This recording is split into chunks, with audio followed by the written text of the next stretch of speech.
Hello everyone, welcome to Sam Science View channel. In today's video, we are going to see about science behind basketball, in specific shooting. Before getting into the video, please to watch this entire video and do like, share and subscribe to my channel. Now let's get into the video. There are a lot of physics happening when you shoot the basketball. You might have seen the best shooter Stephen Curry shooting the basketball from all shots of the court. Your shoot can be shown through a parabola. A parabola is a special curved line used in math to represent points on a graph. When you are shooting a jump shot, you mainly want to focus on the vertical movement of the ball. The ball itself is pushed off of your fingertips. The force and angle of the ball is applied upon the release of the basketball. Experts have found that you should be shooting the ball at an angle of 48 degree. There are two types of shooting methods, layup and three-pointer long shooting. So to make a layup or a moving shoot, players have to account for how their speed is added to the ball's speed. Now picture someone riding a cycle in a straight line at a constant speed. They throw a ball vertically up into the air. After the ball leaves their hand, they keep cycling at the same steady pace.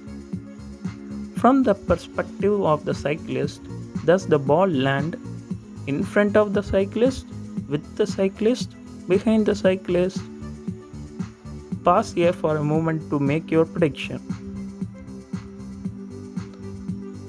Have you decided? Yes, the cyclist throws the ball vertically up, but the ball also travels sideways with the cyclist's speed. So when it falls, it catches up with the cyclist. Now, what does this have to do with basketball? When the basketball player makes a shoot while running, they are in the same situation as the cyclist.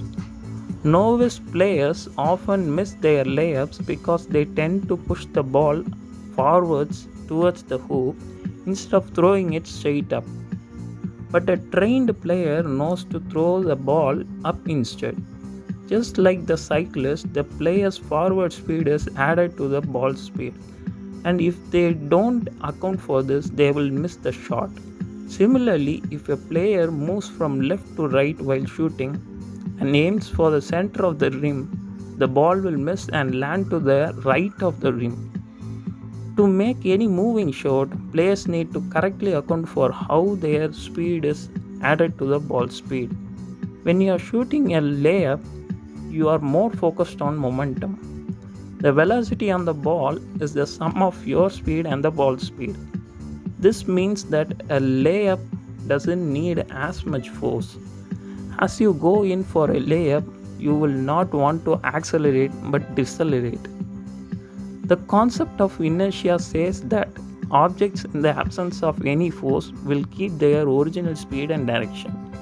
The natural state for an object is in rest. It's to keep moving at a constant velocity. When you let go of a ball during a layup, it continues to move with your forward speed. So that's the layup shot. Now let's see about the backspin given for three-pointer shoots. Backspin is used by players to improve their chances of getting the basketball into the net. When an object is spinning and bounces off something, it will have a tendency to bounce in the direction of the spin. This is useful for players who bounce the ball off the backboard or the back of the net. The resulting bounce will more likely send the ball downwards into the net. Your shoot is very important to the game of basketball, but so is the backspin of the ball. Backspin on the ball is not useful in the air. The backspin is only useful when the ball hits the rim or backboard because the air resistance on the ball is so small. This means that the ball has small velocities which are not helpful. The backspin on the ball helps the ball have a better chance of going in the basket. Once the ball hits the backboard, it will result in a change in velocity opposite to the spin direction. A ball without backspin will just bounce off the backboard and mostly likely not go in the basket. When there is spin on the ball, there is energy on the ball too.